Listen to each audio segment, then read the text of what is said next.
क्या कहना चाहेंगे इस बारे में आप?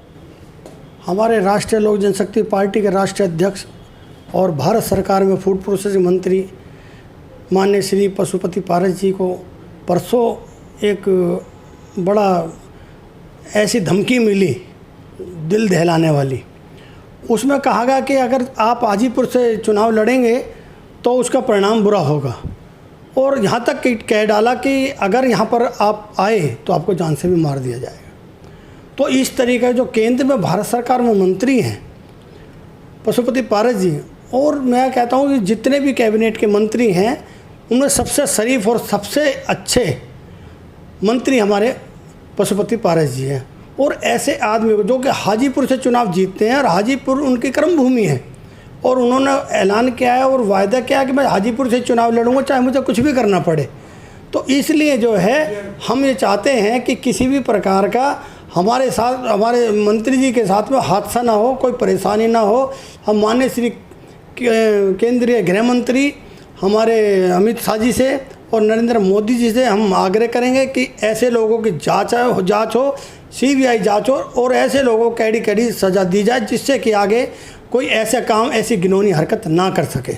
जिस तरह धमकी भरा फ़ोन आया है, क्या लगता है कि एक राजनीतिक है, ये पारिवारिक इशू है? ये नहीं, इसमें राजनीति या पारिवारिक तो बात की बात बनती है। कोई किसी को जान से मारने की धमकी देना, किसी को अपने क्षेत्र में ना आने की धमकी देना, ये तो बहुत बड़ी हिटलर साई है ना जी, जो कि वहाँ से हाजीपुर से सांसद हैं, वो मंत्री जी हैं।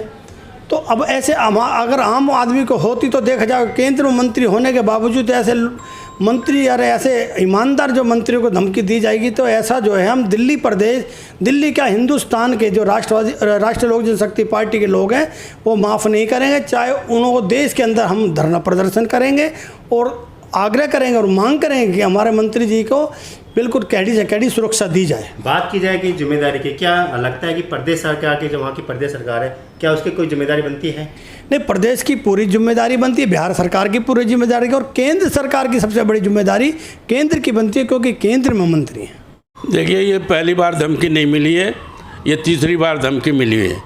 पहले भी इनको हाजीपुर के अंदर उनके ऊपर वार किया गया था, और चूरनमल में जो ये गए थे वहाँ भी इनके ऊपर वार किया गया था। ये तीसरी बार है जो परसों रात को फ़ोन के ऊपर धमकी दी है, और वो भी मोबाइल पे नहीं, लैंडलाइन के ऊपर उसने ये बोला कि हम चिराग के आदमी बोल रहे हैं। तो ये बहुत गलत बात है। एक इतने जिम्मेदार व्यक्ति जो कि सांसद होने के नाते उनको इस तरह की घिनौनी हरकत नहीं करनी चाहिए। फाल फूट का तो कोई है ही नहीं।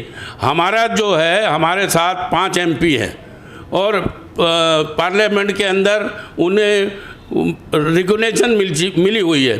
तो यहाँ पर फूट डालने का तो कोई मतलब ही नहीं है, क्योंकि आप ये बताइए कि पारस जी हाजीपुर से सांसद हैं, और वो सांसद अपनी सीट से लड़ेंगे। जो दूसरा कोई अपनी सीट से लड़ना चाहता वो लड़े, मगर उनका जो दावा है कि मैं हाजीपुर से ही लड़ूंगा, वो उनका दावा सही है और सही बनता है। तो ये जो धमकी मिली है, इसको इस नज़र से देखा जाए कि जो 2024 चुनाव होने वाले हैं, तो क्या हाजीपुर सीट को ही एक फोकस किया जा रहा है केवल? बिल्कुल, हाजीपुर को ही एक फोकस किया जा रहा है, जो गलत बात है।